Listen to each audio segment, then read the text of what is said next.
What is up, and welcome back to another episode on the Heads or Tails podcast. I think it's about time that we chat about dating. I want to talk about how we can start handling rejection like a queen and how we can overcome it during our dating experiences. I have rejected and I have been rejected. And I was thinking to myself, nothing is more humbling than being rejected by someone you like. But then I realized there actually is something more humbling, and that is being rejected by someone you were never into in the first place.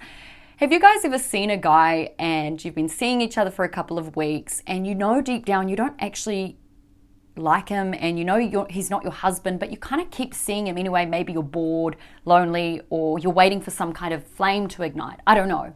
But you're seeing that guy and then he does the ghosting. The one you're not even into ghosts you. Humbled, severely humbled. Yeah, I can't be the only one. Has anyone else experienced that? When you get rejected by someone you didn't even like? Oh, I do have a couple of friends who went through that. And the stories are quite funny because as soon as they reject you, it's like, oh, maybe you were my husband because you're not into me. Is that toxic? You always want what you can't have. Don't know what it is, but before I continue, I want to clear something up because I am overthinking. Your husband's going to want you and you're going to want your husband. What I mean by you always want what you can't have, I'm talking about the dating world where you love the chase, you love the excitement. Cleared it up, cool. Number one, not everyone's type. So throughout my years of dating and singleness, I have come to learn and understand that I am not everyone's type and I'm not everyone's cup of tea, and you aren't everyone's type either, and that's okay. That's actually a really good thing, because if we as humans all had the same type of person we were attracted to, there would be an overwhelming amount of sad, lonely, undateable singles out there. Just because you got rejected by some guy who didn't even deserve to take you out in the first place doesn't mean that now you have to go and search for the reason of why you weren't good enough for him. Because the fact is, you were probably too good for him. And the reason he may have not been keen is maybe you just weren't his type. And just because you're not someone's type doesn't mean you're ugly, worthless, stupid, or undateable. And the sooner you understand that you're not going to be everyone's type, you won't spiral into a hole of sadness and allow unnecessary insecurities to take root.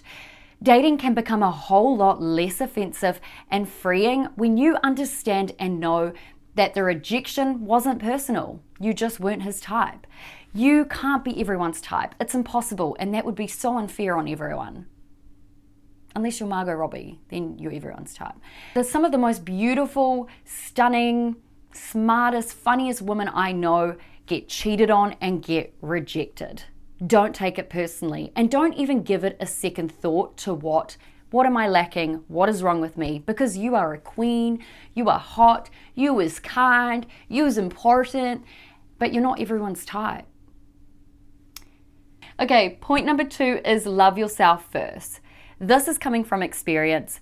I want to tell you, before you step that little toe of yours into the dating world, you need to love yourself and you need to accept yourself. Because dating isn't easy and rejection is bound to happen at some point. And when it does, you need to be able to dust the offense off your shoulders, but to do that, you need to be confident in who you are. When you love yourself and you put yourself before the men in your life, feeling the rejection will never hurt as bad because you'll know yourself and love yourself so much that their rejection won't even touch the surface. It won't even feel like rejection. I think the whole loving yourself and accepting yourself comes with age and maybe experience in the dating world, because I know that women in their 30s are so much more confident and they just love who they are and they know themselves. And I think that does come with age. It definitely did for me. I always got so hurt and offended by rejection, but because now I know myself a whole lot more, I know my worth, I actually really like who I am. And if he doesn't like me, no stress. No stress. See you later. No hard feelings. Because just because someone doesn't like me doesn't mean I can't like me. His rejection should never change the way you see yourself. Ever. You are too sexy, girl. Point number 3 is make sure you're healed. If you're still dealing with past hurts from your previous relationship, I'd say proceed with caution. Dating new people while you're still healing can be quite unpleasant and make the whole process of healing so much harder, and the whole process of dating just not fun, because you will find yourself you're comparing those guys to your previous boyfriend. It's so common and it's so easy to do. And getting rejected by someone during that healing phase can be soul destroying. A way we can handle rejection like a queen is to make sure we are healed from our past relationships. I know the saying is to get over someone is to get under someone. I couldn't disagree more, and I actually despise that saying because getting under someone acts as a plaster to your pain. Not all the time, but a lot of the time. But when that plaster is ripped off, you're left with deeper wounds. Finish your healing journey before you put yourself out there, because when rejection does happen, it will suck so much more when you are already low.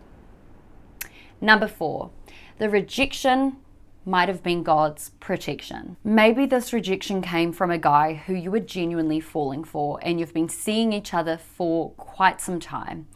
This rejection is a lot harder to navigate through because maybe you entered into that situationship as a confident woman and you loved yourself and you probably weren't even looking for something, but he walked in and you opened up to this guy and essentially you fell for him. It's easy to say, oh, just love yourself, move on. Maybe you weren't his type. I know that those words and the previous points I listed won't bring this kind of rejection comfort, because that kind of rejection, I've been there and it hits a little deeper. Actually, it hits us a lot deeper. Because that man has gotten to know all of you, he knew your flaws, knew your virtues, and you let your walls down, you let him in to the deeper places of your heart. A way I found that helped me handle this kind of rejection was I would tell myself and try remind myself that maybe it was God's protection that he walked away, that God saw what I couldn't see, he heard what I couldn't hear, and even though my heart was so broken at the time, maybe God was just protecting me from something so much worse down the line. So in the times of your absolute lowest moment of missing that person or dealing with that rejection, something that really, really helped me was kind of changing my outlook on it. And I saw it, instead of him rejecting me, maybe it was God's protection that he removed that man out of my life. God will never close a door that's meant to be open, ever. He loves you too much. That man's rejection could have been God's protection. That brings us to the end of this episode of Handle Rejection Like a Queen. I hope you enjoyed and got something from it. If you know someone, a friend or a loved one who is struggling with rejection in the dating world, please send this through. And don't forget to like and subscribe to my channel. It helps me out so much. Catch you later.